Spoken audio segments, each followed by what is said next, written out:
जब भारत आजाद हुआ था तब रिजर्वेशन को केवल 10 सालों के लिए लाया गया था, लेकिन आज आजादी के 75 सालों बाद भी रिजर्वेशन एग्जिस्ट करता है, बल्कि अब तो और ज्यादा एक्सटेंसिव फॉर्म में एग्जिस्ट करता है। इसका मेन कारण सिर्फ एक है, कोई भी पॉलिटिशियन ऐसा डिसीजन नहीं लेना चाहता जो ऑल्दो लॉन्ग टर्म के लिए सही हो बट इमीडिएट बेसिस पर आपके वोटर्स को नाराज करे। लेकिन भारत से 13,000 किलोमीटर दूर यूएस में एक पॉलिटिशियन है, डोनाल्ड ट्रंप, जो बड़े मुश्किल से जीत कर प्रेसिडेंट बनते हैं और बनते ही ऐसे डिसीजंस लेते हैं जो ना सिर्फ उनके वोटर्स को बल्कि पूरी दुनिया को गुस्सा दिला देते हैं।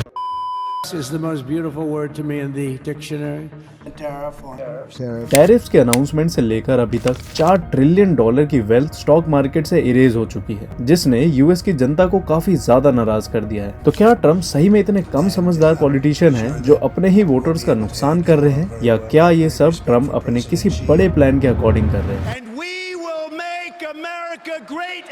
So hello my dear friends, this side Yuvraj from Chahal academy, और आज हम इस वीडियो के थ्रू ट्रम्प के इकोनॉमिक एडमिनिस्ट्रेशन के हेड स्कॉट बेसेंट और इकोनॉमिक एडवाइजर स्टीफन मिरान द्वारा पब्लिश कई आर्टिकल्स और इंटरव्यू को स्टडी करके समझने की कोशिश करेंगे कि आखिर What exactly Trumps want? कहानी में पीछे जाते हैं, आज से ऑलमोस्ट 75 साल पहले। साल था 1944। अमेरिका तब आज के चाइना की तरह मैन्युफैक्चरिंग पावर हाउस हुआ करता था। 1945 में दुनिया के 50% गुड्स अकेले यूएस में ही प्रोड्यूस होते थे, लेकिन और रिच बनने के लिए यूएस एक प्लान लाता है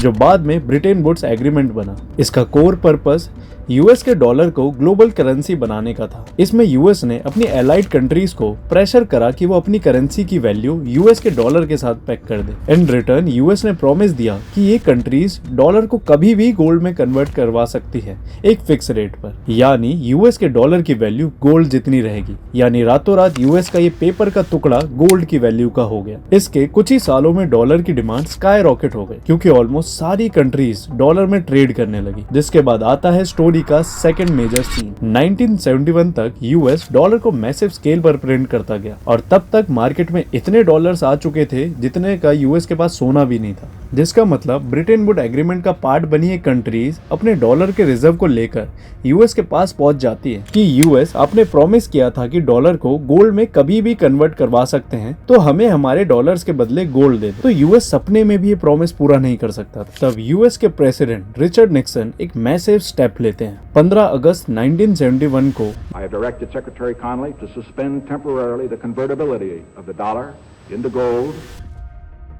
यूएस डॉलर को गोल्ड में कन्वर्ट करवाने का सिस्टम ही खत्म कर देता है, लेकिन स्टिल डॉलर ग्लोबली इंपॉर्टेंट बना रहता है। कारण था birth of new liberal world. इसमें यूएस लोअर टैरिफ्स ऑफर करता है, यूएस दुनिया भर में अपना कैपिटल इन्वेस्ट करता है। ये सब डॉलर की इंपॉर्टेंस को बरकरार रखते हैं। इन सब मेजर्स ने यूएस को खूब रिच बनाया, क्योंकि यूएस ऑलमोस्ट जितने मर्जी उतने डॉलर प्रिंट कर सकता था। लेकिन ये वेल्थ एक बहुत बड़े कॉस्ट पर है। ये ग्राफ इसी कॉस्ट को डिपिक्ट करता है। जैसे मैंने पहले बताया था कि जहां यूएस ब्रिटेन वुड एग्रीमेंट से पहले ग्लोबल मैन्युफैक्चरिंग हब हुआ करता था, इन दो मेजर स्टेप्स की वजह से यूएस का मैन्युफैक्चरिंग सेक्टर जो 1940s में 25% कंट्रीब्यूट करता था जीडीपी में, वो अब केवल अप्रॉक्स 10% ही करता है। ये मैसिव रिडक्शन का कारण था डॉलर का स्ट्रॉन्ग होना। डॉलर के स्ट्रॉन्ग होने की वजह से दूसरी कंट्रीज में मैन्युफैक्चरिंग करना ज्यादा कॉस्ट इफेक्टिव हो गया, और यहीं से चाइना की मैन्युफैक्चरिंग हब बनने की कहानी शुरू होती है, जो हम किसी और वीडियो में समझेंगे। फिलहाल यूएस में मैन्युफैक्चरिंग में इस वजह से बहुत स्टीप डाउनफॉल आया, जिसे ट्रम्प के एडमिनिस्ट्रेशन के लोग कहते हैं डी इंडस्ट्रियलाइजेशन। लेकिन यूएस को इस डी इंडस्ट्रियलाइजेशन से दिक्कत क्यों है? यूएस तो आज भी वर्ल्ड्स बिगेस्ट इकोनॉमी है, तो डर का कारण है नेशनल सिक्योरिटी।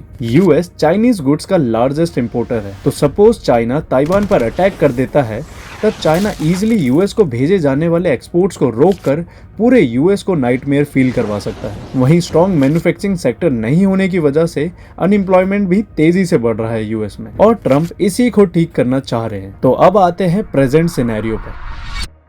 तो ट्रम्प एडमिनिस्ट्रेशन का प्लान है, जिसको मेगा प्लान भी कहा जा रहा है। इसका पहला स्टेप है टैरिफ्स। इसमें पहले हर देश पर रेसिप्रोकल टैरिफ लगाए जाएंगे, इर्रिस्पेक्टिव ऑफ द फैक्ट कि वो यूएस के दोस्त है या एनिमी। लेकिन ये टैरिफ्स टेम्पररी है, और इनका मेन गोल कंट्रीज पर प्रेशर बनाकर नेगोशिएशंस के लिए फोर्स करना है। ये स्पीच आपको और क्लैरिटी देगी इस चीज पर। Pursued later in an administration after tariffs had produced the sufficient negotiating leverage. जैसे ही देश नेगोशिएशन टेबल पर आ जाएंगे कि यूएस प्रपोज करेगा अपना मारे लागा अकॉर्ड। ऑल्दो इसकी अभी बहुत ज्यादा जानकारी पब्लिक डोमेन में नहीं है, बट इकोनॉमिक एडवाइजर स्टीफन मिराइन के इंटरव्यू से हम आइडिया लगा सकते हैं कि इस अकॉर्ड में क्या होगा। इसका गोल फिलहाल चल रहे वर्ल्ड ऑर्डर को चेंज कर एक न्यू वर्ल्ड ऑर्डर क्रिएट करना होगा, जैसे ब्रिटेन वुड्स एग्रीमेंट ने करा था। इसमें कंट्रीज को ट्रेड बैरियर रिमूव करने के लिए प्रेशर किया जाएगा ताकि यूएस के गुड्स इजीली दूसरी कंट्रीज में कॉम्पिटिटिव प्राइस पर पहुंच सके। वहीं डॉलर की वैल्यू को वीक करा जाएगा ताकि यूएस में ही मैन्युफैक्चरिंग करना कॉस्ट इफेक्टिव रहे। एंड इन सब के बावजूद कंट्रीज को डॉलर को ही as a global currency use करने के लिए कहा जाएगा, जिसके बदले में यूएस